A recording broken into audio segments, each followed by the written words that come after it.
My grandma speaks 2 languages. She speaks English and in tongues all the time. Okay, you can't even talk to my grandma without her bringing up God. You know, she's like, how you doing, baby? Oh, I'm doing good. Good? That's God with 2 O's. Hey!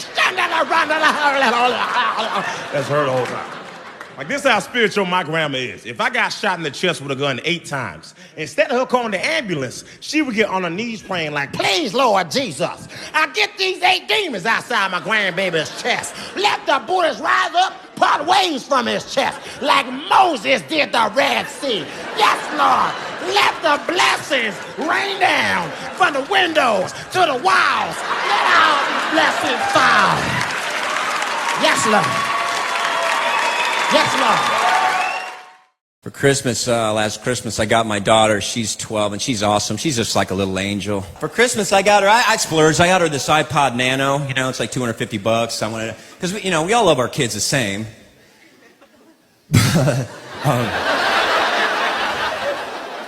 We do. We just don't all like them the same. You know what don't you judge me, parents. You know what I'm talking about. Like, I love you. I just don't like that one right now. So I got her this Nano, I wrap it up, I put it on the tree. I was so excited. She opens it up in the morning. She said, oh, Daddy, I'm tired. This is the wrong one. This is not the right one. Once you sit down, Daddy's going to tell you about the cassette. I ran out of gas driving to do a show recently. I don't know if y'all have ever run out of gas while driving before, but it's your fault. Right? It's hard to blame the car. Your car is very clear about a few things. One of them is how much gas is in the car. It's not suddenly E, right? It starts at the F. And it takes a while. I don't know what happened. All of a sudden, I'm stranded on the side of the interstate. I have to call AAA to come bring me gasoline. It's an embarrassing phone call for a man to make, right? But then this guy starts asking me technical questions about my car. He goes, sir, do you drive a 4-cylinder or a 6-cylinder? I was like, look, I don't know if you heard me earlier, but I forgot to put gas in my car, so you think I know how many cylinders are in this thing? It's got 4 tires, buddy. Are those cylinders? Does that help? So we're watching TV. This show comes on called Strange Obsessions. If you have not seen this show, it's where people do weird stuff they can't stop. The episode that I'm watching, the woman is drinking gasoline. And every time she would drink gasoline, my wife would get concerned for her. She's gonna die. And then a doctor came on, and the doctor goes, if she continues this behavior, she will probably die. And my wife goes, I told you. Oh, you're so smart.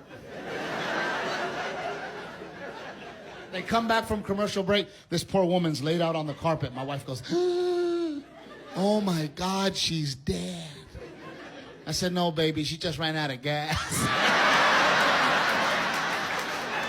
And you gotta repeat it. She ran out of gas.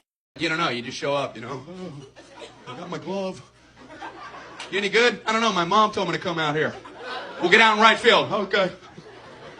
Turn around, you moron. Oh, okay. Not the whole way. Oh, only some way.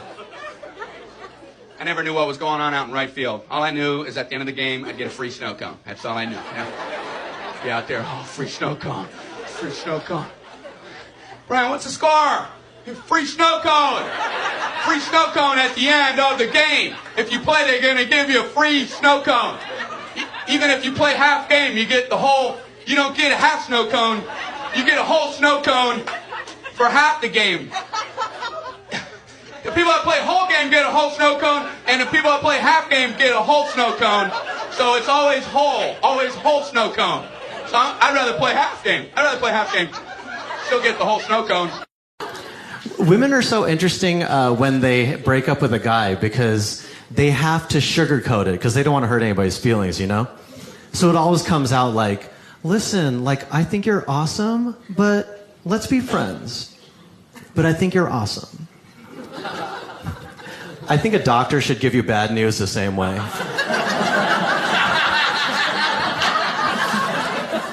Like, listen, like, I think you're healthy. To me, you're in perfect condition. But this paper says you have tapeworms.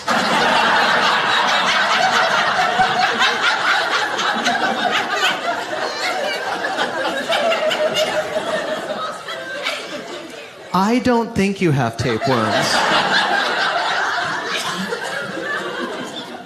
But this test, which is 100% accurate, says you... Where were you when 9/11 happened? I was 10 years old, and I believe I was in 5th grade when 9/11 happened. I remember walking to school, and when I got to school, I was on the playground, and everybody was just talking about like these planes that crashed, and I didn't fully understand until when I got home from school, and I just remember seeing on the television the Twin Towers completely demolished, completely destroyed, and then hearing about how these 2 planes were hijacked and they crashed into the World Trade Center. And it was really shocking, and it was really sad to see what had just happened. And like 3 years later, I actually got a chance to like go to New York, and I saw Ground Zero when it was just like dirt and fences all around it. It was crazy. Remember 9/11.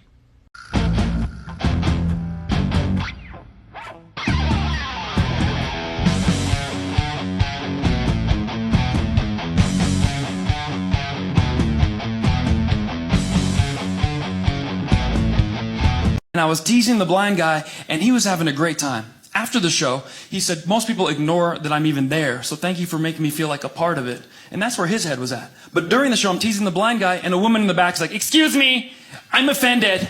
I'm like, you're offended for him? He's laughing. He's facing the wrong way, but he's laughing.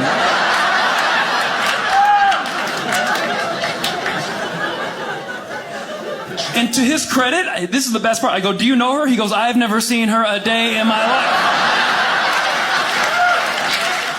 Comes to race, no one gets offended like white people.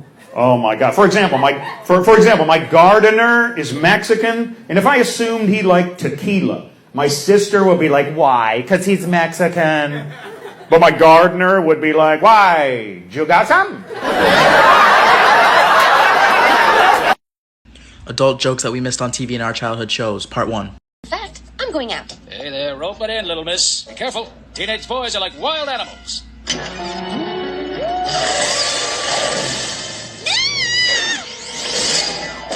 Back off, she's a minor! Fastest man alive. Which might explain why you can't get a date. Yeah. Hey! The professor. Yeah, he made us in his laboratory by accident. Well, what can I say?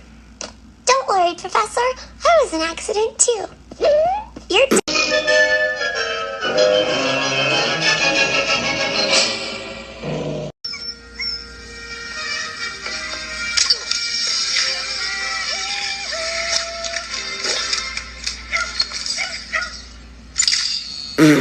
You know when you're drunk, you're like, behind you, you hear, shut up, stupid. If you hear the magical sound, one of 2 things will pop into your head. Either 1, I'm okay, I'm fine.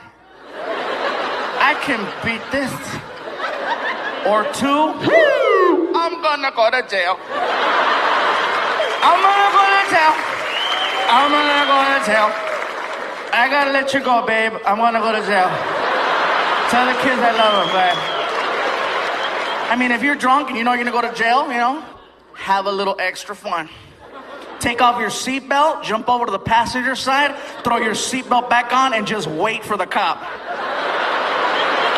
He's gonna come over to the driver's side with a flashlight.